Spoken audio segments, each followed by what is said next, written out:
తెలుగు ప్రేక్షక మహాశయులందరికీ నమస్కారాలు.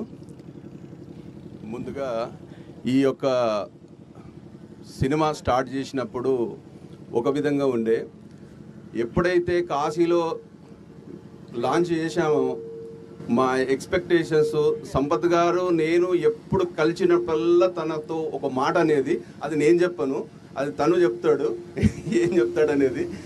ఈ సినిమా ఇంత మంచిగా రావడానికి కారణం తన స్టోరీ, డైలాగ్స్, తన డైరెక్షన్, పర్యవేక్షణ.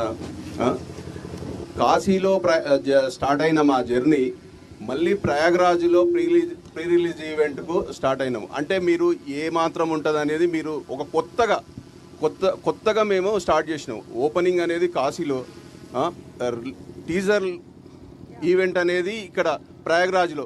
ఇక్కడ ఒక్క మనిషి రావడానికే ఎంతో ఇబ్బందిగా ఉన్న ఈ టైంలో ఇంతమందిని తీసుకొచ్చి ఎలా చేస్తారు అని చాలామంది నన్ను చాలా భయభ్రాంతులకు గురి చేసిర్రు. కానీ సక్సెస్ఫుల్గా మా యొక్క Sampath Nandi team works, Madhu creations బాగా సహాయ సహకారాలు చాలా ఉన్నాయి.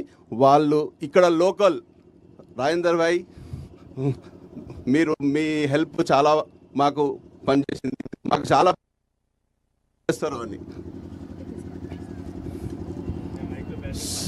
హలో హలో హలో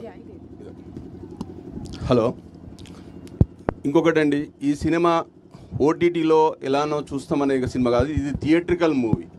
వశిష్ఠ గారు, తమ్మన్న గారు ఏ రేంజ్లో స్క్రీన్ మీద ప్రజెంట్ చేయాలనో ఆ ఇదిలో మన సంపత్ నంద్ గారు చాలా చాలా ఎఫర్ట్స్ పెట్టాడు ఇది.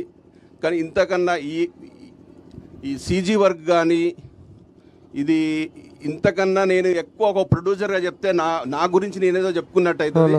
మీరు టీజర్ చూశారు, మీరే చెప్పండి, మీకే వదిలేస్తాను. ఓకే, సో మధు గారు ఇందాక చెప్పిన విధంగానే మీరు బోలెడంత పుణ్యం మూటగట్టుకుంటున్నారు. ఎందుకంటే మీరు కేవలం మహాకుంభమేళకి రావడం మాత్రమే కాకుండా ఇంతమందిని ఇక్కడికి తీసుకొని వచ్చారు అంటే అది మీరు చేసుకున్నటువంటి భాగ్యము, మా అదృష్టంగా మేము భావిస్తూ ఉన్నాము. Thank you so much. మీరు అనుకున్నటువంటి రీతిలోనే ఈ సినిమా